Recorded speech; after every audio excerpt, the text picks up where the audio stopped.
A Epopeia de Gilgamesh. Gilgamesh, rei de Uruk. Sexta parte. A história do dilúvio. Conheces a cidade de Shuruppak, que fica às margens do Eufrates. A cidade envelheceu, assim como os deuses que lá moravam. Havia Nu, o senhor do firmamento e pai da cidade, o guerreiro El, seu conselheiro, Ninurta, o ajudante, e Enurgi, que vigiava os canais. Entre eles também se encontrava E.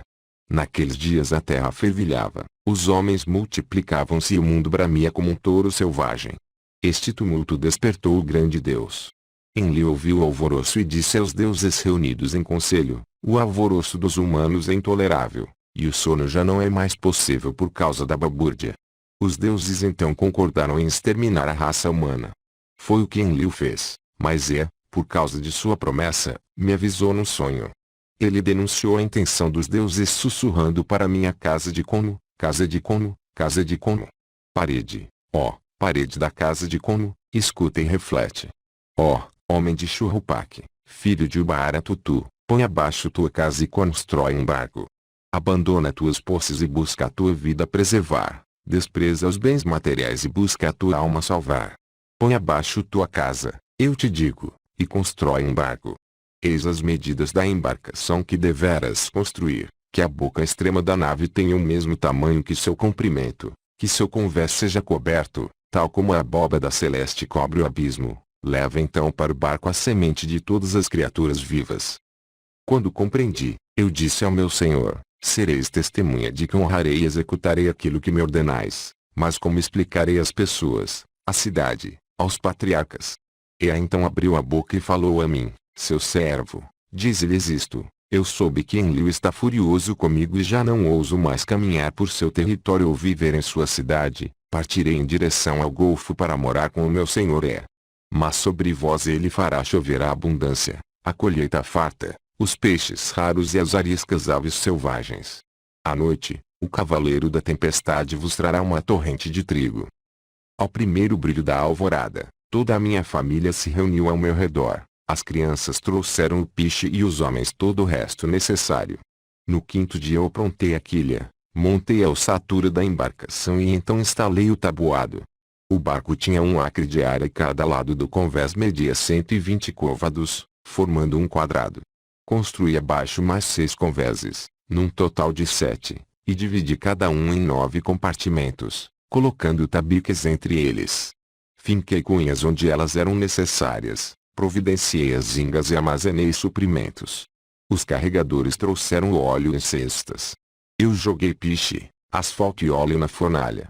Mais óleo foi consumido na calafetagem, e mais ainda foi guardado no depósito pelo capitão da nave. Eu abati novilhos para minha família e matava diariamente uma ovelha. Dei vinho aos carpinteiros do barco como se fosse água do rio, vinho verde, vinho tinto, vinho branco e óleo. Fez-se então um banquete como os que são preparados à época dos festejos do Ano Novo. Eu mesmo ungi minha cabeça. No 7º dia, o barco ficou pronto. Foi com muita dificuldade então que a embarcação foi lançada à água. O lastro do barco foi deslocado para cima e para baixo até a submersão de 2/3 de seu corpo. Eu carreguei o interior da nave com tudo o que eu tinha de ouro e de coisas vivas, minha família, meus parentes, os animais do campo, os domesticados e os selvagens, e todos os artesãos.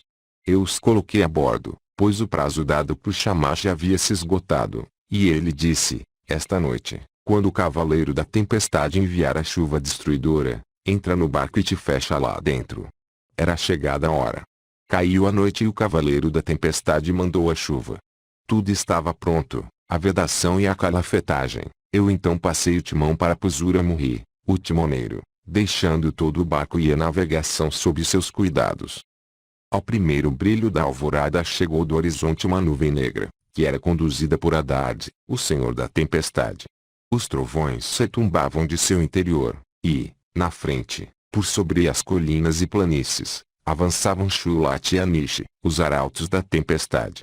Surgiram então os deuses do abismo. Nergal destruiu as barragens que represavam as águas do inferno. Ninurta, o deus da guerra, pôs abaixo os diques, e os 7 juízes do outro mundo, os Anunnaki, elevaram suas tochas, iluminando a terra com suas chamas lívidas. Um estupor de desespero subiu ao céu quando o Deus da tempestade transformou o dia em noite, quando ele destruiu a terra como se despedaça um cálice. Por um dia inteiro o temporal graçou devastadoramente, acumulando fúria à medida que avançava e desabando torrencialmente sobre as pessoas como os fluxos e refluxos de uma batalha. Um homem não conseguia ver seu irmão, nem podiam os povos serem vistos do céu. Até mesmo os deuses ficaram horrorizados com o dilúvio. Eles fugiram para a parte mais alta do céu, o firmamento de Anu, onde se agacharam contra os muros e ficaram encolhidos como covardes. Foi então que Estar, a rainha do céu, de voz doce e suave, gritou como se estivesse em trabalho de parto: ai de mim! Os dias de outrora estão virando pó, pois ordenei que se fizesse o mal, porque fui exigir esta maldade no conselho dos deuses. Eu impus as guerras para a destruição dos povos, mas acaso estes povos não pertencem a mim, pois fui eu quem os criou? Agora eles flutuam no oceano como ovos de peixe. Os grandes deuses do céu e do inferno verteram lágrimas e se calaram. Por 6 dias e 6 noites os ventos sopraram, enxurradas, inundações e torrentes assolaram o mundo. A tempestade e o dilúvio explodiam em fúria como 2 exércitos em guerra. Na alvorada do 7º dia o temporal vindo do sul amainou, os mares se acalmaram, o dilúvio serenou. Eu olhei a face do mundo e o silêncio imperava, toda a humanidade havia virado argila. E a superfície do mar se estendia plana como um telhado. Eu abri uma janelinha e a luz bateu em meu rosto. Eu então me curvei, sentei e chorei. As lágrimas rolavam pois estávamos cercados por uma imensidade de água. Procurei em vão por um pedaço de terra.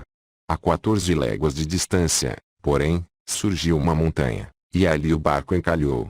Na montanha de Nizir o barco ficou preso e não mais se moveu. No primeiro dia ele ficou preso, no segundo dia ficou preso em Nizir e não mais se moveu. Um terceiro e um quarto dia ele ficou preso na montanha e não se moveu. Um quinto e um sexto dia ele ficou preso na montanha.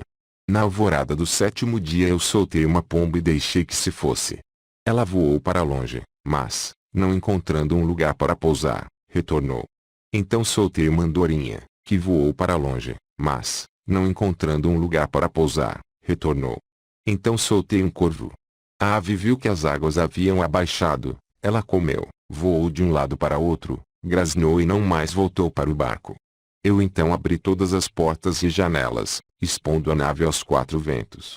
Preparei um sacrifício e derramei vinho sobre o topo da montanha em oferenda aos deuses. Coloquei 14 caldeirões sobre seus suportes e juntei madeira, bambu, cedro e murta.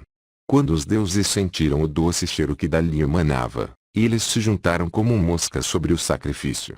Finalmente, então, Estar também apareceu. Ela suspendeu seu colar com as joias do céu, feito por Anu para lhe agradar. Ó, vós, deuses aqui presentes, pelo lápis lazuli que circunda meu pescoço, eu me lembrarei destes dias como me lembro das joias em minha garganta. Não me esquecerei destes últimos dias. Que todos os deuses se reúnam em torno do sacrifício, todos, menos Enlil. Ele não se aproximará desta oferenda, pois sem refletir trouxe o dilúvio. Ele entregou meu povo à destruição. Quando Enlil chegou e viu o barco, ele ficou furioso.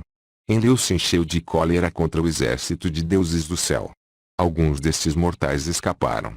Ninguém deveria ter sobrevivido à destruição. Então Ninurta, o deus das nascentes e dos canais, abriu a boca e disse ao guerreiro Enlil, e que Deus pode tramar sem o consentimento de Ré. Somente Ea conhece todas as coisas.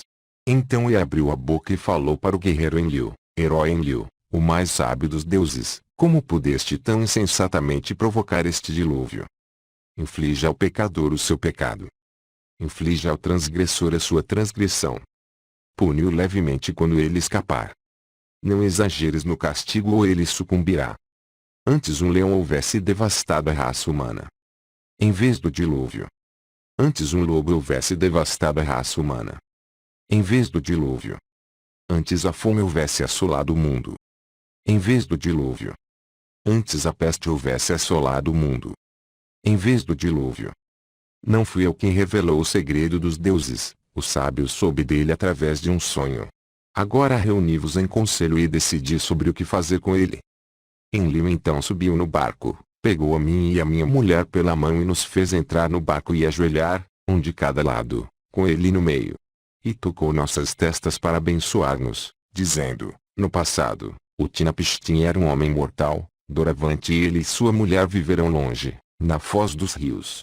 Foi assim que os deuses me pegaram e me colocaram aqui para viver longe, na foz dos rios. A volta. Utnapishtim disse: quanto a ti, Gilgamesh, quem irá reunir os deuses por tua causa, de maneira a poderes encontrar a vida que estás buscando? Mas, se quiseres, vem e põe-te à prova, terás apenas que lutar contra o sono por 6 dias e 7 noites. Mas, enquanto Gilgamesh estava lá sentado, descansando sobre as ancas, uma bruma de sono, semelhante à lã macia cardada do velocino, pairou sobre ele, e Utnapishtim disse à sua mulher: olha para ele agora, o homem forte e poderoso que quer viver por toda a eternidade. As brumas do sono já estão pairando sobre ele.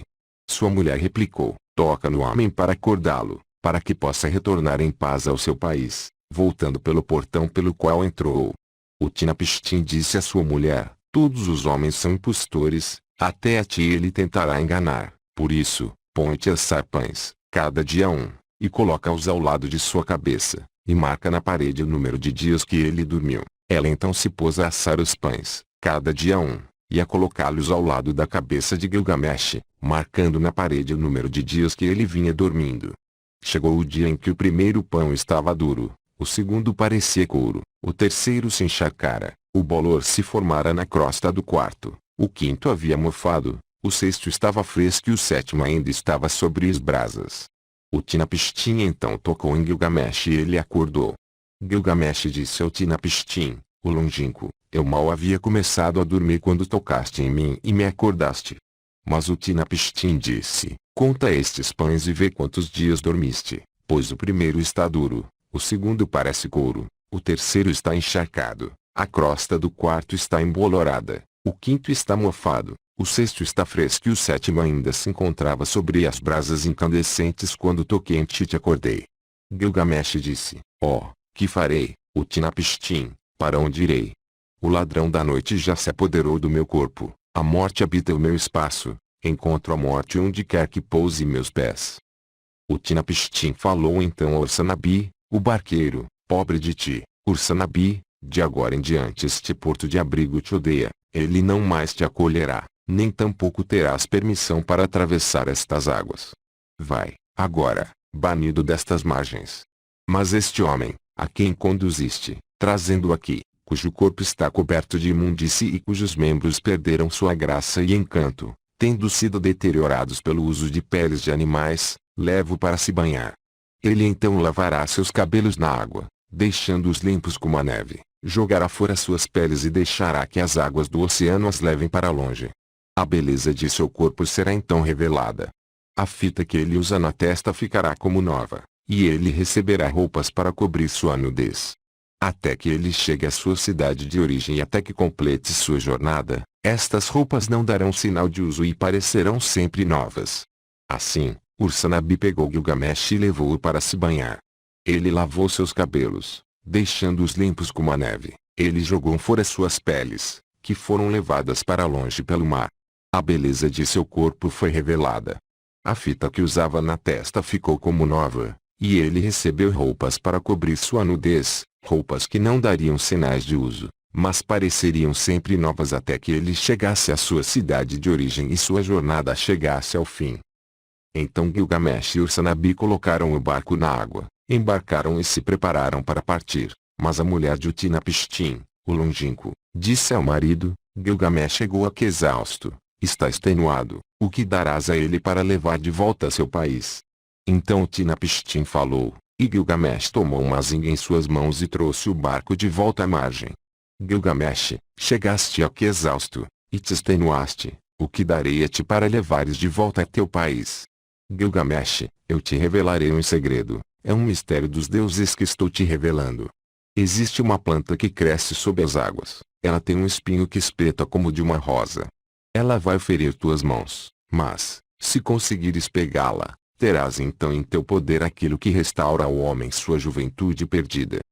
Ao ouvir isso, Gilgamesh abriu as comportas para que uma corrente de água doce pudesse levá-lo ao canal mais profundo. Amarrou pesadas pedras a seus pés e elas o arrastaram para baixo, até o leito do rio. Lá ele encontrou a planta que crescia sob a água. Embora ela o espetasse, Gilgamesh tomou-a nas mãos. Ele então cortou as pesadas pedras presas a seus pés e as águas o carregaram, atirando-o à margem. Gilgamesh disse para Ursanabi, o barqueiro: vem ver esta maravilhosa planta. Suas virtudes podem devolver ao homem toda a sua força perdida. Eu a levarei ao Uruk das poderosas muralhas. Lá, eu darei a planta aos anciãos para que a comam. O nome dela será Os velhos voltaram a ser jovens. E, finalmente, eu mesmo a comerei e recuperarei toda a minha juventude perdida. Gilgamesh então retornou pelo portão por onde havia entrado. Gilgamesh e Ursanabi viajaram juntos. Depois das primeiras 20 léguas, eles quebraram seu jejum. Depois de mais 30 léguas, pararam para passar a noite. Gilgamesh encontrou um poço de água fresca e entrou nele para se banhar, mas nas profundezas do poço havia uma serpente, e a serpente sentiu o doce cheiro que manava da flor. Ela saiu da água e a arrebatou, e imediatamente trocou de pele e voltou para o fundo do poço. Gilgamesh então sentou-se e chorou. As lágrimas corriam por seu rosto e ele tomou a mão de Ursanabi. Ursanabi, foi para isso que esfalfei minhas mãos. Foi para isto que arranquei sangue de meu coração. Nada obtive para mim, nada, mas a fera do poço agora usufrui do meu esforço. A corrente já arrastou a planta por 20 léguas, levando-a de volta aos canais onde a encontrei. Eu encontrei algo prodigioso e agora o perdi. Deixemos o barco nesta margem e vamos embora. Depois de caminharem 20 léguas, eles quebraram seu jejum. Depois de 30 léguas, eles pararam para passar a noite. Em 3 dias de viagem eles haviam percorrido a pé um percurso equivalente a uma jornada de 1 mês e 15 dias. Ao completarem a jornada, eles chegaram a Uruk, a cidade das poderosas muralhas. Gilgamesh falou a ele, a Ursanabi, o barqueiro: Ursanabi, sobe na muralha de Uruk, inspecione o terraço onde sua estrutura foi fundada, examina bem a alvenaria de tijolos, vê se não foram usados tijolos cozidos. Não foram os 7 sábios que assentaram estas fundações? 1/3 do todo é cidade, 1/3 é jardim e 1/3 é campo, incluindo o períbulo da deusa Ishtar. Estas partes e o períbulo formam toda a Uruk. Isto também foi obra de Gilgamesh, o rei, que percorreu as nações do mundo. Ele era sábio, ele viu coisas misteriosas e conheceu muitos segredos. Ele nos trouxe uma história dos dias que antecederam o dilúvio. Partiu numa longa jornada, cansou-se, exauriu-se em trabalhos, e ao retornar, descansou e gravou na pedra toda a sua história. A morte de Gilgamesh. O destino decretado por Enlil da montanha, o pai dos deuses, foi cumprido. No mundo inferior a escuridão vai mostrar-lhe uma luz. Na humanidade, por todas as gerações conhecidas, ninguém legará um monumento que se compare ao dele. Os heróis e os sábios, como a lua nova, têm seus períodos de ascensão e declínio. Os homens dirão: quem jamais governou com tamanha força e tamanho poder? Como no mês escuro, no mês das sombras, sem ele não há luz. Gilgamesh, era este o significado de teu sonho. Foi-te dado um trono, reinar era teu destino, a vida eterna não era teu destino. Assim, não fiques triste, não te atormentes, nem te deixes oprimir por causa disso. Ele te deu o poder de atar e desatar, de ser as trevas e a luz da humanidade. Ele te concedeu supremacia sem paralelo sobre o povo, vitória nas batalhas de onde não escapam fugitivos. O sucesso é teu nas incursões militares e nos implacáveis assaltos por ti empreendidos. Mas não abuses deste poder, se justo com teus servos no palácio, faze justiça ante a face do sol. O rei se deitou e não mais se levantara. O senhor de Kulab não mais se levantará. Ele venceu o mal, ele não mais voltará. Embora tivesse braços fortes, ele não mais se levantará. Ele era sábio e tinha um belo rosto, ele não mais voltará. Ele adentrou a montanha, ele não mais voltará. Em seu leito fatídico ele jaz, ele não mais se levantará. De seu divã multicolorido ele não mais voltará. O povo da cidade, os grandes e os humildes, não estão em silêncio. Eles se lamentam em voz alta, toda a humanidade se lamenta em voz alta. O destino se cumpriu, como uma gazela apanhada no laço, como um peixe fisgado, ele jaz estirado sobre a cama. O desumano Nantar pesa sobre ele, Nantar, que não tem mão nem pé, que não bebe água nem come carne. Por Gilgamesh, filho de Ninsun, eles fizeram inúmeras oferendas, sua esposa querida, seu filho, sua concubina, seus músicos, seu bufão e todos os que pertenciam à sua casa, seus servos, seus camareiros, todos os que viviam no palácio fizeram inúmeras oferendas a Gilgamesh, filho de Ninsun, o coração de Uruk. Eles fizeram inúmeras oferendas a Ereshkigal, a rainha dos mortos, e a todos os deuses do inferno. A Nantar, que é o destino, eles fizeram oferendas. Pão para Neti, o sentinela do portão, pão para Ninjitsida, o deus da serpente, o senhor da árvore da vida, pão também para Dumuzi, o jovem pastor, para Enkininki, para Indukug e Nindukuga, para Imu e Nimuu, todos eles deuses ancestrais, antepassados de Enlil. Um banquete para Shupai, o deus dos festejos. Para Samucan, o deus dos rebanhos, para Mainin e Usag e para todos os deuses da criação, para a hoste do céu, sacerdote e sacerdotisa fizeram inúmeras oferendas fúnebres. Gilgamesh, o filho de Ninsun, jaz em seu túmulo. No lugar das oferendas ele ofertou o pão, no lugar da libação ele derramou o vinho. Naqueles dias partiu o senhor Gilgamesh, o filho de Ninsun, o rei, o incomparável, um homem sem rival que não negligenciou Enlil, seu mestre. Ó, Gilgamesh, senhor de Kulab, grande é a tua glória. Glossário onomástico. Este glossário apresenta breves referências sobre os deuses, personagens e lugares mencionados na epopeia. Imputava-se aos deuses, em diferentes épocas, uma grande variedade de atributos e características, algumas vezes contraditórios entre si. Apenas as que são relevantes à epopeia de Gilgamesh são mencionadas aqui. Os poucos deuses e personagens que têm um papel mais importante na história são descritos na introdução. Nestes casos, uma referência no fim da nota remete à página que contém a descrição.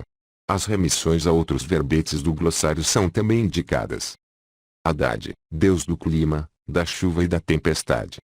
Anunnaki, em geral, deuses do mundo inferior, eram os juízes dos mortos e filhos de Anu. Ansan, um dos distritos do Elam, no sudoeste da Pérsia, era provavelmente a fonte de suprimento de madeira para a fabricação de arcos. Gilgamesh tem um arco de Ansan. Antum, consorte de Anu. Anu, o An sumério, pai dos deuses e deus do firmamento, o grande acima. Segundo a cosmogonia suméria, havia em primeiro lugar o mar primitivo, de onde nasceu a montanha cósmica, que continha o céu, An, e a terra, que, eles foram separados por Enlil. An então arrebatou o céu, e Enlil a terra. Anu mais tarde foi se tornando cada vez mais uma figura de fundo. Ele teve um importante templo em Uruk. Apsu, o abismo, as águas primitivas, sob a terra. Na mitologia posterior do Inumerlish, Apsu representava mais especificamente a água doce que se mistura à água salgada do mar e a um terceiro elemento aquoso, possivelmente as nuvens, de onde foram gerados os primeiros deuses. Achava-se que as águas de Apsu eram mantidas estagnadas no mundo inferior por um feitiço de Ea, que as colocou sob um sono mortal. Aruru, uma deusa da criação, criou Enkidu da argila a imagem de Anu. Aya, alvorada, consorte do deus Sol Shamash. Belit-Sheri, escriba dos deuses do mundo inferior.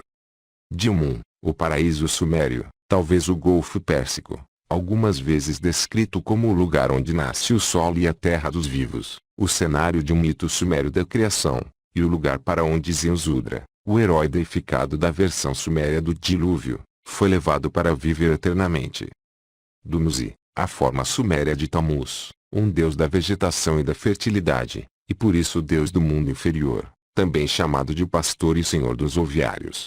Companheiro de Ninjitsida para toda a eternidade, ele guarda o portão do céu.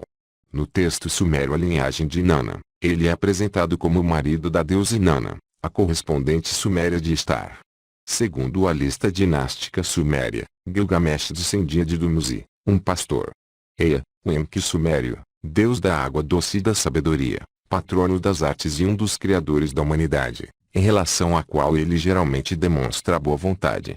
O deus principal de Eridu, onde tinha um templo, vivia nas profundezas. Sua linhagem é pouco conhecida, mas ele era provavelmente filho de Anu. Eana, o períbulo do templo em Uruk consagrado a Anu e Ishtar. Egalma, o grande palácio em Uruk, o lar da deusa Ninsun, mãe de Gilgamesh. Endukuga, com Nindukuga, deuses sumérios que vivem no mundo inferior, pais de Enlil. Enkidu, moldado em argila por Aruru, deusa da criação, segundo a imagem e a essência de Anu, o deus do céu, e de Ninurta, o deus da guerra. Enkidu, o companheiro de Gilgamesh, representa o homem selvagem e natural. Ele foi mais tarde considerado protetor ou deus dos animais, e talvez tenha sido herói de um outro ciclo de poemas.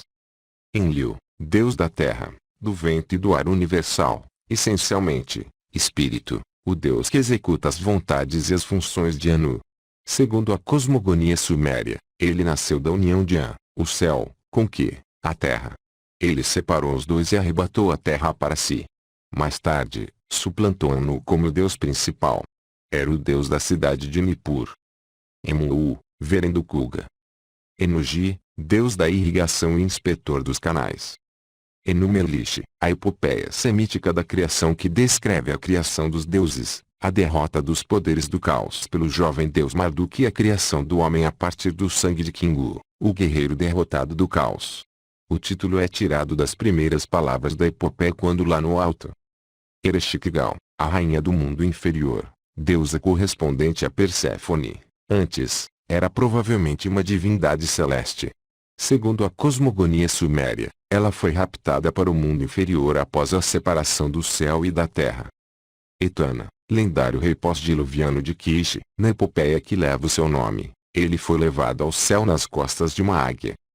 Gilgamesh, o herói da epopeia, filho da deusa Ninsun e de um sacerdote de Kulab. Quinto rei de Uruk depois do dilúvio, ficou famoso como grande construtor e como juiz dos mortos. Um ciclo de poemas épicos foi composto em torno de seu nome. Anish, um arauto divino da tempestade do mau tempo. Homem-escorpião, junto com um monstro similar do sexo feminino, é o sentinela da montanha onde o sol se põe ao cair da noite. E representado nos sinetes e nos entalhos em marfim como uma figura cuja parte superior do corpo é humana e a inferior animal, terminando com a cauda de um escorpião. Segundo Elumelish, foi criado pelas águas primitivas para combater os deuses. Umbaba, também o Awa, sentinela da floresta de cedro que opõe resistência a Gilgamesh e é morto por ele e por Enkidu. Uma divindade da natureza, talvez um deus anatólio, Elamita ou Sírio. Igigi, coletivo para designar os grandes deuses do céu. Irkala, outro nome de Ereshkigal, a rainha do mundo inferior. Ishtar, a Inanna suméria, deusa do amor e da fertilidade e também da guerra, era chamada rainha do céu. Ela é filha de Anu e padroeira de Uruk, onde tem um templo. Isulana, jardineiro de Anu, outrora amado por Ishtar, a quem rejeitou, ela o transformou numa toupeira ou numa rã. Kaeli, a terra. Kulab, bairro de Uruk. Lugubanda, terceiro rei da dinastia pós-diluviana de Uruk, deus, pastor e herói de um ciclo sumério de poemas, protetor de Gilgamesh. Magan, uma região situada a oeste da Mesopotâmia, algumas vezes o Egito ou a Arábia, outras vezes a terra dos mortos, o mundo inferior. Magilum, significado incerto, talvez o barco dos mortos. Mametum, deusa ancestral responsável pelos destinos. Mazu, a palavra significa gêmeos na língua acadiana. Uma montanha com dois picos onde o sol se põe ao cair da noite e de onde ele torna a aparecer na alvorada. Algumas vezes identificada com Líbano e Antilíbano. Nantar, a ruína, o destino em seu aspecto funesto, calamitoso e maligno, representado como um demônio do mundo inferior e também como um mensageiro e principal ministro de Ereshkigal, um portador da peste e da doença. Nidu, Verneti. Nergal, deus do mundo inferior, algumas vezes descrito como o marido de Ereshkigal, ele é o tema central de um poema acadiano que descreve seu traslado do céu para o mundo inferior, deus da praga. Neti, a forma suméria de Nidu, o principal porteiro do mundo inferior. Nindukuga, com Indukuga, deuses ligados à paternidade, que viviam no mundo inferior. Ningal, consorte do deus Lua e mãe do Sol. Ninjitsu, uma forma mais primitiva do deus Ninurta, deus da irrigação e da fertilidade. Ninjitsida, também Jitsida, um deus da fertilidade com o título de Senhor da Árvore da Vida, algumas vezes é representado como uma serpente com cabeça humana. Posteriormente, tornou-se o deus das curas e da magia, companheiro de Tammuz, ao lado de quem tomava conta do portão do céu. Niursag, deusa mãe suméria, uma dos 4 principais deuses sumérios, junto de An, Enlil e Enki, algumas vezes descrita como consorte de Enki, ela criou toda a vegetação. Seu nome significa a mãe, é também chamada de Nintu, senhora do nascimento, e Ki, a terra. Ninki, a mãe de Enlil, provavelmente uma variante de Niursag. Ninlil, deusa do céu, da terra e do ar, e, sob certo aspecto, também no mundo inferior, consorte de Enlil e mãe da lua, cultuada junto de Enlil em Nippur. Ninsun, mãe de Gilgamesh, uma deusa menor cujo lar ficava em Uruk, era conhecida por sua sabedoria, e era consorte de Lugubanda. Ninurta, forma posterior do deus Ninjitsu. Deus das nascentes e da irrigação, Ninurta era também guerreiro e deus da guerra, arauto e o vento sul. Segundo um poema, ele no passado represou as águas amargas do mundo inferior e venceu vários monstros. Nizaba, deusa dos cereais. Nizir, este nome provavelmente significa montanha da salvação. O topônimo é algumas vezes identificado com a cordilheira Piromangudum, ao sul da parte mais baixa de Zab, ou com Ararat, região montanhosa bíblica ao norte do lago Van.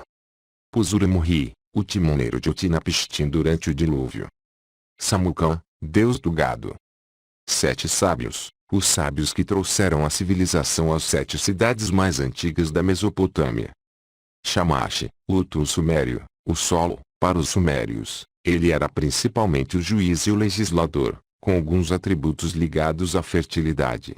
Para os semitas, era também um guerreiro vitorioso, o deus da sabedoria, o filho de Sin e um deus mais eminente e poderoso que seu pai. Shamash era irmão e mando de Star, e representado com o serrote com o qual corta suas decisões.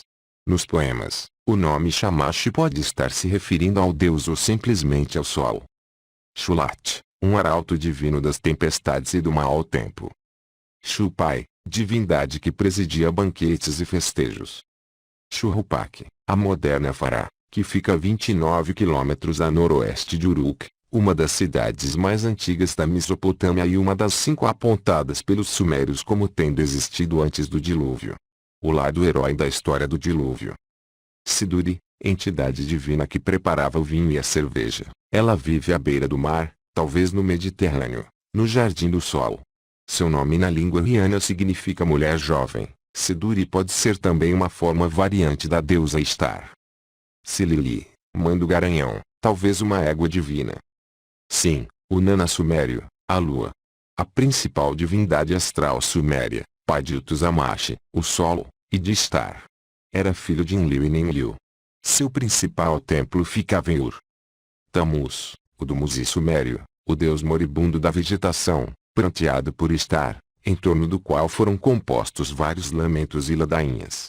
Num poema cadiano, Star desce ao mundo inferior em busca de seu jovem marido Tammuz, mas, no poema sumério no qual esta obra se baseia, é a própria Inanna responsável pelo envio de Dumuzi ao mundo inferior, por causa de seu orgulho e para que o servisse de penhor e garantia do retorno seguro da deusa ao céu. Touro do céu, personificação da seca, criada por Anu para Star. O Baratutu, rei de Shuruppak e pai de Utnapishtim. O único rei de Kish, além de Utnapishtim, apontado na lista dinástica antediluviana. Ursanabi, o Sursunabu da versão babilônica arcaica. Barqueiro de Utnapishtim, Ursanabi atravessa diariamente as águas da morte que dividem o jardim do sol do paraíso onde Utnapishtim vive eternamente, o Dilmun sumério. Ao aceitar Gilgamesh como passageiro, ele acaba perdendo este privilégio e decide então acompanhar Gilgamesh de volta a Uruk. Uruk, a Erech bíblica, atualmente conhecida como Arca, situada ao sul da Babilônia, entre Fará, Shuruppak e Ur. As escavações mostram que desde muito cedo Uruk já era uma cidade importante, possuindo grandes templos consagrados aos deuses Anut e Star. Tradicionalmente, A cidade era rival e inimiga de Kish e após o dilúvio tornou-se a sede de uma dinastia de reis, entre os quais se incluía Gilgamesh, que foi o quinto e o mais famoso deles. Utnapishtim, Utanapishtim para os antigos babilônicos, Ziusudra para os sumérios. Nos poemas sumérios, além de um rei sábio, Ziusudra era sacerdote de Shuruppak. As fontes acadianas o descrevem como um cidadão sábio de Shuruppak. Ele é filho de Ubaratutu, e seu nome é geralmente traduzido por aquele que viu a vida. Era o protegido do deus E, com a conivência de quem sobreviveu ao dilúvio na companhia de sua família e das sementes de todas as criaturas vivas. Depois disso, foi levado pelos deuses para viver para sempre na foz dos rios e recebeu o epíteto de longínquo, ou, segundo as fontes sumérias, foi viver no Dilmun, onde nasce o sol. Apêndice, fontes. Já indicamos as principais fontes usadas para esta versão da epopeia, ver páginas 73 a 79. Para uma relação bibliográfica completa basta consultar Ancient Near Eastern Texts Relating to the Old Testament, organizado por James B. Pritchard, Gilgamesh et as Legend, do Cahiers do grupo François Turodanin, e o Lexicon de Assyriologie. O que ora se segue é uma breve nota sobre a distribuição do material textual entre as diferentes tábuas. O poema sumério Gilgamesh é Terra dos Vivos, texto tirado de 14 tábuas encontradas em Nippur, de uma tábua achada em Kish de mais duas de origem desconhecida, totalizando 175 versos. Todo este material data da primeira metade do segundo milênio e cobre os seguintes incidentes: a amizade entre o senhor Gilgamesh e seu servo Enkidu, o desejo de deixar um nome para a posteridade, a súplica ao Tu, Shamash, que designa forças sobrenaturais para ajudá-los, o armamento de Gilgamesh e Enkidu, a partida com 50 companheiros, a derrubada do cedro, a Fraque Journal of Near Eastern Studies, 28, 1958, fornece uma versão ligeiramente diferente do Conselho dos Deuses no sonho que Enkidu tem em seu leito de morte. Um fragmento Rita, também vindo de Bogasquei, fornece parte da jornada até Utnapishtim. Ele foi publicado nos Edict for Assyriology, 35, 1923. Versões semíticas. Havia uma versão acadiana em uso no Império Hitita, e fragmentos dela foram encontrados em Bogasquei, mas a mais completa de todas as versões é a Assíria. Ela foi escrita originalmente em 12 tábuas de 6 colunas, cada tábua continha aproximadamente 300 versos. Partes de todas as 12 tábuas ainda existem, quase todas provêm da biblioteca do Palácio de Nínive e datam do século VII a.C. Baseado em material mais antigo, este texto cobre todos os incidentes da história até o retorno da busca de Utnapishtim. O material está dividido da seguinte maneira: na tábua 1, as descrições de Gilgamesh e Enkidu, até o fim do segundo sonho de Gilgamesh sobre Enkidu. A tábua 2, bastante fragmentária, provavelmente continha o encontro de Gilgamesh e Enkidu e a primeira menção à floresta de cedro. A tábua 3, também bastante fragmentária, provavelmente continha as entrevistas de Gilgamesh com os conselheiros da cidade, com Ninsun, e a exortação a Enkidu. A tábua 4, da qual nos chegaram apenas alguns versos, provavelmente cobria a jornada à floresta e a chegada ao portão. A tábua 5 continha a descrição da floresta, os sonhos na montanha e provavelmente o encontro com Umbaba e seu assassinato. A tábua 6 continha o encontro de Gilgamesh e Ishtar, a aventura do touro do céu e o começo da doença de Enkidu. A tábua 7 trazia a continuação da doença de Enkidu, seus sonhos e sua morte. A tábua 8 relatava os lamentos por Enkidu e provavelmente uma descrição do funeral. A tábua 9 cobre a jornada de Gilgamesh em busca de Utnapishtim até o encontro com Siduri. A tábua 10 cobre o episódio de Siduri, o encontro com Ursanabi e Utnapishtim. A tábua 11ª é a mais completa e mais bem preservada de todas, com 300 linhas. Ela descreve o dilúvio, os testes a que Gilgamesh é submetido e seu retorno a Uruk. A recensão assíria não faz qualquer menção à morte de Gilgamesh, e a 12ª e última tábua reconta um episódio independente, uma versão alternativa à morte de Enkidu narrada na tábua 7ª. A tábua 12ª é uma tradução direta de um original sumério, que também sobreviveu parcialmente. A relação entre as duas versões foi discutida pelo professor Kramer no jornal of American Oriental Society, 64, 1944, e por vários escritores, especialmente o escritor Eli Matos, em Gilgamesh et Legend. O fragmento acadiano de Sultan Tepe. Este material foi escavado pelo Sr. Seton Lloyd por Bynum Gox em 1951. Foram encontradas duas tábuas de uma coluna cada. Uma delas continha um fragmento da doença de Enkidu e a outra o lamento de Gilgamesh pelo amigo, e provavelmente também uma descrição do funeral e da estátua de Enkidu erigida por Gilgamesh. Embora muito curtos, ambos os fragmentos preenchem lacunas deixadas pela recensão de Nínive, da qual diferem ligeiramente, e foram publicados no Journal of Cuneiform Studies, 8, 1954, e no Anatolian Studies, 2, 1952, pelo Dr. Gurney, que considera os dois textos como tendo sido escritos por aprendizes, devido a seus erros característicos. Martins Fontes. Tradução: Carlos Daut de Oliveira. Fim.